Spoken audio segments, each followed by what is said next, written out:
So hello hackers, welcome back to Secure Syntax. और आज की वीडियो में हम बात करेंगे उस टॉपिक के बारे में जो तुमने एज अ बिगिनर हैकर जरूर से सर्च किया होगा, how to hack IP address. So let me tell you if it is possible और not. So to hack an IP address you need to know about how IP works, for which service the IP is running on, and how you can access the IP address. ज्यादा अंग्रेजी मत झाड़, सिर्फ इतना बता के मुमकिन है या नहीं। तो मुमकिन है, बस उसके लिए तुम्हें पता होना चाहिए कि आईपी क्या होता है और कैसे वर्क करता है। तो यही सब जानने के लिए बढ़ते हैं वीडियो की ओर और शुरू करते हैं बिना किसी कॉम्प्लेक्सिटी के। Let's get started. IP address की फुल फॉर्म होती है इंटरनेट प्रोटोकॉल और ये 32 बिट का एड्रेस होता है। नेक्स्ट पॉइंट देखते हैं, it is unique address to locate devices on a network. अब यूनिक एड्रेस वैसे ही है जैसे हमारे घर का एड्रेस हमारे लिए यूनिक एड्रेस होता है। मतलब मैंने कुछ ऑर्डर प्लेस किया तो वो सीधा मेरे घर ही आता है, तो ये मेरा यूनिक एड्रेस हो गया। ऐसे ही तुम्हारा भी कुछ यूनिक एड्रेस होगा। लेकिन ये तो हो गया हमारे एड्रेस के लिए। उसी तरह से डिजिटल डिवाइसेस का भी यूनिक एड्रेस होता है जो कि है हमारा आईपी एड्रेस, और इसे IANA मैनेज करती है। सो हम डिजिटली एड्रेसिंग कैसे करते हैं वो समझते हैं। तो एड्रेसिंग दो टाइप की होती है, जिसमें पहला होता है हमारा फिजिकल एड्रेसिंग और दूसरा होता है logical addressing. Physical addressing nearly permanent होता है, जैसे कि मैक एड्रेस। मैक मतलब मीडिया एक्सेस कंट्रोल, और ये 48 बिट का एड्रेस होता है। जैसे IP 32 बिट का एड्रेस होता है, उसी तरह मैक एड्रेस हमारा 48 बिट का एड्रेस होता है। अब ये साइज कैसे डिफाइन कर रहे हैं हम, वो थोड़ी देर में देखने वाले हैं हम। तब तक मैक एड्रेस का थर्ड पॉइंट देखते हैं। It is provided by manufacturer, यानी कि जब हमारे सिस्टम बन रहे होते हैं कंपनीज़ में, तो उसी टाइम मैक एड्रेस को डिफाइन कर दिया जाता है NIC पे। NIC होता है हमारा नेटवर्क इंटरफेस कार्ड, जिसकी हेल्प से हम इंटरनेट से कनेक्ट कर पाते हैं। अब देखते हैं लॉजिकल एड्रेसिंग। तो इसमें आती है हमारी IP एड्रेस, जो कि दो टाइप की होती है। पहली IPv4 और दूसरी IPv6। तो IPv6 के बारे में हम ज़्यादा बात नहीं करेंगे क्योंकि ये बहुत कॉम्प्लेक्स एड्रेस होता है, इसीलिए इसकी यूसेज भी कम है। और हम सीधा बात करेंगे IPv4 की, जिसमें हमारी दो टाइप की IP होती है, पहली पब्लिक और दूसरी प्राइवेट। ये बहुत इंपॉर्टेंट है, तो इसे अच्छे से समझते हैं। तो मान लो ये मेरा घर है जिसका एड्रेस है 32 हाउस नंबर मालवी रोड, और मेरे घर में दो रूम है, जिसमें ये मेरे छोटे भाई का रूम है और ये मेरा रूम है। अब मेरा भाई कुछ ऑर्डर करता है XYZ कंपनी से, तो ऑर्डर प्लेस करते समय उसने एड्रेस डाला 32 मालवी रोड। अब जब ऑर्डर डिलीवर होगा तो डिलीवरी वाला बंदा उसे यहाँ तक ले आएगा, यानी कि गेट तक ले आएगा, क्योंकि उसे तो इतना ही पता है कि 32 मालवी रोड पे छोड़ना है पार्सल। अब उसके बाद ये पार्सल मैंने रिसीव किया और मेरे भाई के रूम पे छोड़ दिया, यानी कि अल्टीमेट डेस्टिनेशन मेरे भाई का रूम था। अब डिजिटली एड्रेस देखें तो ये मालवी रोड वाला एड्रेस हटाते हैं पहले, और ये जो मेरा घर है उसे एड्रेस देते हैं 10.0.0.1, और अंदर दो रूम भी हैं। अब ऐसा तो नहीं हो सकता कि जो मेरे गेट का एड्रेस है वही मेरे रूम का एड्रेस भी हो और वही मेरे भाई के रूम का एड्रेस भी हो, समझ रहे हो ना। तो मेरे रूम का एड्रेस अलग होगा और मेरे भाई के रूम का एड्रेस भी अलग होगा। मान लो मेरे रूम का एड्रेस है 192.0.0.1 और मेरे भाई के रूम का एड्रेस है मान लो 192.0.0.2। ठीक हो गया। अब समझो कि जब मेरा भाई ने ऑर्डर प्लेस किया तो उसने एड्रेस 10.0.0.1 दिया, या कह सकते हो कि 32 मालवी रोड दिया। वो ये तो नहीं कह सकता था कि मेरे रूम पे ले आओ, क्योंकि उसे थोड़ी पता तुम्हारा रूम कहाँ है और क्या है। तो यानी कि जो एड्रेस हमारा पब्लिकली है, जैसे कि 10.0.0.1, वो हमारी यूनिक आइडेंटिफिकेशन है बाहर की दुनिया के लिए। जब भी किसी को, मुझे या मेरे भाई को भेजना होगा कुछ भी, तो वो 10.0.0.1 एड्रेस पे भेजेगा। लेकिन अगर मुझे अपने भाई को कुछ देना है तो मैं क्या 10.0.0.1 पे भेजूँगा? Of course not. मैं जाऊंगा ये 02 वाले एड्रेस पे, जो कि होगी हमारी प्राइवेट IP, जो कि हम प्राइवेटली यूज़ कर रहे हैं। और सिर्फ वही हमारी प्राइवेट IP यूज़ कर सकता है जो हमारे इन्वायरमेंट के अंदर हो। यानी कि अगर मेरा कोई और भाई होता तो उसका भी कुछ प्राइवेट IP एड्रेस होता। आई होप तुम्हें ये पॉइंट अच्छे से समझ आया होगा। तो ये नोट देख लेते हैं। Public IP is provided by ISP। ISP हो गया हमारा इंटरनेट सर्विस प्रोवाइडर, जो कि हमें इंटरनेट प्रोवाइड कराता है। एग्जाम्पल हो गया जैसे एयरटेल, जियो, BSNL, ऐसे बहुत सारे हैं। और private IP is provided by router तुमने बहुत जगह देखे होंगे ऐसे। तो IPv4 देखते हैं। IPv4 मतलब इंटरनेट प्रोटोकॉल वर्जन 4। जैसे कि हमने बात की थी कि ये 32 बिट लॉजिकल एड्रेस होता है। इसको समझने के लिए मान लो ये ब्लॉक है जिसका साइज़ है 32 बिट। इट हैज़ 4 ऑक्टेट्स, यानी कि ये ब्लॉक 4 हिस्सों में डिवाइड होगा जिन्हें हम 4 ऑक्टेट्स कहते हैं। अब ऑक्टेट ही क्यों कहते हैं? क्योंकि इसमें हर एक डिवीज़न का साइज 8 बिट्स का होता है और 8 बिट्स के कलेक्शन को हम कहते हैं ऑक्टेट। और इस ऑक्टेट में मिनिमम वैल्यू हमारी 0 होगी और मैक्सिमम 255। अब तुम्हारे दिमाग में आएगा कि 255 ही क्यों, 256 क्यों नहीं? देखते हैं। तो 8 बिट्स मैंने कुछ इस तरह से ले ली, जैसे 1 2 3 4 5 6 7 8। अब हर एक बिट में या तो 0 आ सकता है या फिर 1 आ सकता है, क्योंकि ये बाइनरी होता है। तो मिनिमम वैल्यू के लिए हम सारी बिट्स को 0 कर देते हैं। अब इसे कैलकुलेट करते हैं। तो कैलकुलेट करने के लिए हम राइट से शुरू करते हैं, लाइक 2 की पावर 0 प्लस 2 की पावर 1 प्लस 2 की power 2 and up to so on 2 की पावर 7। अब हम इनकी मल्टीप्लाई करके ऐड करेंगे आपस में, लाइक 2 की पावर 0 इंटू 0 प्लस 2 की पावर 1 इंटू 0। तो अल्टीमेटली आंसर 0 ही आएगा, क्योंकि 0 से हम किसी की भी मल्टीप्लाई करते हैं तो आंसर 0 ही आता है। अब मैक्सिमम के लिए हम सारी बिट को 1 कर देंगे और इसे भी सेम तरीके से कैलकुलेट करेंगे और इन सबको ऐड करके आएगा 255। इसीलिए हम मैक्स 255 तक ही जा सकते हैं। IPv4 का एग्जांपल देख सकते हो तुम, 192.169.22.15 और एक और है 10.0.10.1, जिसके हर एक ऑक्टेट की वैल्यू 0 से 255 के बीच में ही है। अब IP में हमारी 2 चीज़ें होती है, पहली नेटवर्क ID और दूसरी होस्ट ID।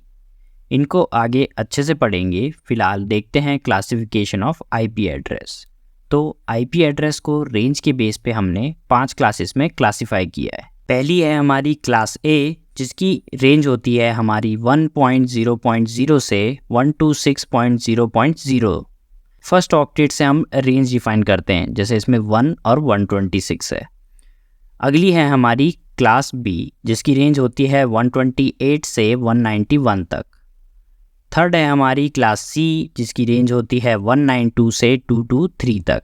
और फिर हमारी क्लास D, जिसकी रेंज होती है 224 से 239 तक। एंड लास्ट है अपनी क्लास E, जिसकी रेंज होती है 240 से 255 तक, क्योंकि मैक्स 255 तक ही जा सकती है। अब थ्रू आउट दिस वीडियो हम खाली क्लास A, B, C की बात करेंगे, क्योंकि यही IPs जनरली यूज़ होती है और कह सकते हो कि बस इन्हें ही हम यूज़ कर सकते हैं। क्योंकि क्लास D की IP मल्टीकास्टिंग के लिए यूज़ होती है और क्लास E की IP रिसर्च पर्पसेस के लिए यूज़ होती है। तो क्लास D और E रिजर्व होती है इन टास्क्स के लिए, इसीलिए सिर्फ हम ऊपर के ये 3 पर ही फोकस करेंगे। एक और नोट आ गया, इसे देखते हैं। 127.0.0.1 is known as loop back address. अब तुमने देखा होगा कि जब हमने क्लास A की रेंज देखी तो वो 1 से 126 तक थी, और जो B की रेंज थी वो 128 से शुरू हुई, यानी कि 127 वाला पोर्शन हमने छोड़ दिया, तो वो हम लूप बैक एड्रेस के लिए छोड़ देते हैं। अब लूप बैक एड्रेस मतलब मान लो मेरे पास 3 सिस्टम है और तीनों का एड्रेस है 127.0.1। ये सबका एड्रेस होता है। तुम्हारे सिस्टम का एक एड्रेस ये भी होगा 127.0.0.1, जो तुम्हारे ही सिस्टम को पॉइंट कर रहा होगा। अब अगर ये सिस्टम बोलेगा कि 127 पे जाओ, तो वो दूसरे के 127 पे नहीं जाएगा, बल्कि अपने ही 127 पे जाएगा। उसी तरह से सारे अपने को ही पॉइंट करेंगे, इसीलिए इसे लूप बैक एड्रेस भी कहते हैं। ओके, तो हमने देखा था कि IP address network ID plus host ID से बना होता है, तो इसको डिटेल में देखते हैं अब। तो क्लास A के लिए हमारे पास एक नेटवर्क ID होती है और 3 होस्ट ID होती है। सिमिलरली क्लास B के लिए हमारे पास 2 नेटवर्क ID होती है और 2 होस्ट ID होती है। उसी तरह से क्लास C के लिए हमारे पास 3 नेटवर्क ID होती है और 1 होस्ट ID होती है, जिसमें नेटवर्क ID डिफाइन करता है कि IP किस नेटवर्क की है। यानी कि अगर मेरे पास 2 लैब हैं जिसमें एक लैब के कंप्यूटर्स की IP 192.168 और 10 से शुरू होती है और दूसरी लैब की IP 192, 162 और 10 से शुरू होती है। तो तुम देख सकते हो ये दोनों ही IP रेंज क्लास C की है। इसका मतलब इसमें 3 नेटवर्क आईडी होंगी और एक होस्ट आईडी होगी, और दोनों लैब के नेटवर्क आईडीज़ अलग अलग हैं, यानी कि ये 2 लैब्स के नेटवर्क एक ही नेटवर्क को बिलोंग तो नहीं करते हैं। मतलब कि अगर मुझे डिवाइसेस को एक ही नेटवर्क में रखना है तो उन सब की नेटवर्क आईडी मुझे सेम रखनी होगी। तो अगर मेरे पास IP है कुछ 192.168.10 करके शुरू होने वाली, तो इसमें मैं कितनी IP बना सकता हूँ? तो देखते हैं। पहली होगी हमारी 192.168.10.0। फिर सबके लिए नेटवर्क आईडी सेम रखेंगे क्योंकि हमें एक ही नेटवर्क बनाना है, तो नेटवर्क आईडी हमारी सेम होनी चाहिए सबके लिए। बस हम होस्ट आईडी चेंज करते रहेंगे, जैसे 1 फिर 2 फिर 3 और अप टू मैक्स तक जाएगी। और मैक्स तक कहाँ तक जा सकती है? 255 तक। इसीलिए होस्ट आईडी से चेंज करके हम अलग अलग डिवाइस को डिफाइन करते हैं, यानी कि ये IP इस डिवाइस को दे दी, ये IP इस डिवाइस को दे दी, तो होस्ट आईडी से हम डिवाइस को डिफाइन करते हैं। अब कुछ क्वेश्चन कर लेते हैं जो काफ़ी नेटवर्किंग बेस्ड एग्जाम्स में पूछ लिए जाते हैं। पहला देखते हैं नेटवर्क बेस्ड। सो क्वेश्चन है, what is the network ID of 115.10.0.15? तो देखते हैं। अब हमें पता है कि ये IP क्लास A की है क्योंकि इसके पहले ऑक्टेट में 115 है जो कि क्लास A की रेंज में आता है, और क्लास A में हमारे पास सिर्फ एक ही नेटवर्क आईडी होती है। तो आंसर क्या हो गया? 115? नहीं, हमारा एक ऑक्टेट जो नेटवर्क आईडी का है उसे ही हम एज इट इज़ रहने देंगे, बाकी सबको 0 कर देंगे। तो हमारा आंसर हो जाएगा 115.0.0। अब देखते हैं आंसर सही है या नहीं। यस, हमारा आंसर सही है और मैंने यहाँ पे यही सब एक्सप्लेन करा है। अगला देखते हैं। अगला है हमारा सबनेट मास्क पे बेस्ड। सबनेट मास्क होता है क्या है वो हम अगली वीडियो में देखेंगे। फिलहाल देखते हैं कि निकालते कैसे हम किसी IP का सबनेट मास्क। क्वेश्चन में हमें IP दे रखी है 192.10.168.192, और तुम बता सकते हो अब कि ये क्लास C की IP है। मतलब कि इसमें 3 नेटवर्क आईडी होंगी और एक होस्ट आईडी होगी, और सबनेट मास्क फाइंड करने के लिए हमें सारी नेटवर्क आईडी को मैक्स करना होता है और सारी होस्ट आईडी को मिनिमम, यानी कि इन दिस केस 192, 10 और 168 को हम मैक्सिमम कर देंगे, यानी कि 255 कर देंगे, और होस्ट आईडी को हम मिनिमम करेंगे, यानी कि 0 करेंगे। तो आंसर हो जाएगा हमारा 255.255.255.0। तो ये हमारा आंसर हो गया। चेक करते हैं, तो ये आ गया हमारा आंसर। अगले क्वेश्चन पे चलते हैं जो कि है ब्रॉडकास्ट आईडी पे। ब्रॉडकास्ट होता है, मान लो मेरे पास 100 एम्प्लॉयज़ हैं, अब मुझे किसी एक को मैसेज भेजना है तो मैं पर्टिकुलर उसी की IP यूज़ करूँगा। लेकिन अगर मुझे 100 के 100 एम्प्लॉयज़ को मैसेज भेजना है तो मैं हर एक की IP डाल के और सबको मैसेज थोड़ी लिखता रहूँगा। तो इसी चीज़ के लिए होती है ब्रॉडकास्ट ID और IP, जिसकी हेल्प से मैं 100 के 100 एम्प्लॉयज़ को ब्रॉडकास्ट कर सकता हूँ मैसेज। आई होप तुम्हें समझ आ गया होगा। ओके, तो क्वेश्चन देखते हैं अब। What is the broadcast ID of 192.1.169.193? अभी तक तुमने देखा कि हर क्वेश्चन में हम सबसे पहले IP किस टाइप की है वो पता कर रहे थे, तो यहाँ भी हम सेम ही करेंगे। तो 129 दैट मीन्स ये क्लास B की IP है। अब ब्रॉडकास्ट आईडी पता करने के लिए हमें बस होस्ट आईडी को मैक्स करना होता है और नेटवर्क आईडी को एज इट इज़ छोड़ देना होता है। तो ये क्लास B की IP है, दैट मीन्स इसमें पहले 2 ऑक्टेट नेटवर्क आईडी होंगे, तो उन्हें हम एज इट इज़ रखेंगे और बाकी को मैक्स कर देंगे। तो ये हो गया हमारा ब्रॉडकास्ट आईडी। अगला देखते हैं नंबर ऑफ़ होस्ट्स। तो नंबर ऑफ़ होस्ट्स निकालने के लिए फॉर्मूला होता है 2n-2, जहाँ n होता है हमारा number of host ID bits. अब ध्यान से देखो, होस्ट आईडी बिट्स कह रहा है, वो नंबर ऑफ़ होस्ट आईडी नहीं कह रहा। यानी कि अगर मेरे पास क्लास A की IP है तो उसकी फर्स्ट होस्ट आईडी में 8 बिट्स होंगी, और क्लास A में हमारी 3 होस्ट आईडी होती है, यानी कि इन टोटल हमारे पास 3 × 8 यानी कि 24 बिट्स हो जाएंगी। अब तुम फॉर्मूले में देखोगे तो हम -2 कर रहे हैं, तो क्या तुम में से मुझे कोई बता सकता है कि हम -2 ही क्यों कर रहे हैं? तो वीडियो को पॉज करो, थोड़ा सोचो और आंसर कमेंट करो। आई होप तुमने आंसर कमेंट कर दिया होगा। अब देखो कि तुम सही कमेंट करा या नहीं करा। तो हम 2- इसीलिए कर रहे हैं, तो जैसे कि मेरे पास मान लो क्लास C की IP है, तो मैं इससे पॉसिबल IP कितनी बना सकता हूँ? तो तो नेटवर्क आईडी तो सेम रहेगी, यानी कि ये जाएगा 0 से 255 तक, यानी इतनी आईपी मैं बना सकता हूँ टोटल, और उसमें से हम 2 आईपी माइनस कर देंगे जो हम किसी होस्ट को या किसी डिवाइस को दे नहीं सकते। अब वो कौन सी होंगी? तो पहली तो सबसे पहले वाली होगी, क्योंकि ये है नेटवर्क आईडी, तो नेटवर्क आईडी मैं किसी को दे नहीं सकता। और दूसरी होगी हमारी जो हम माइनस करेंगे, वो है सबसे लास्ट वाली, क्योंकि सबसे लास्ट वाली होगी हमारी ब्रॉडकास्ट वाली आईपी, और ब्रॉडकास्ट वाली आईपी भी मैं किसी डिवाइस को ऐसे ही नहीं दे सकता, क्योंकि ये रिजर्व रहती है दोनों आईपी, इसलिए हमें -2 करना पड़ता है। तो क्वेश्चन देखते हैं, find the number of hosts of any class B IP.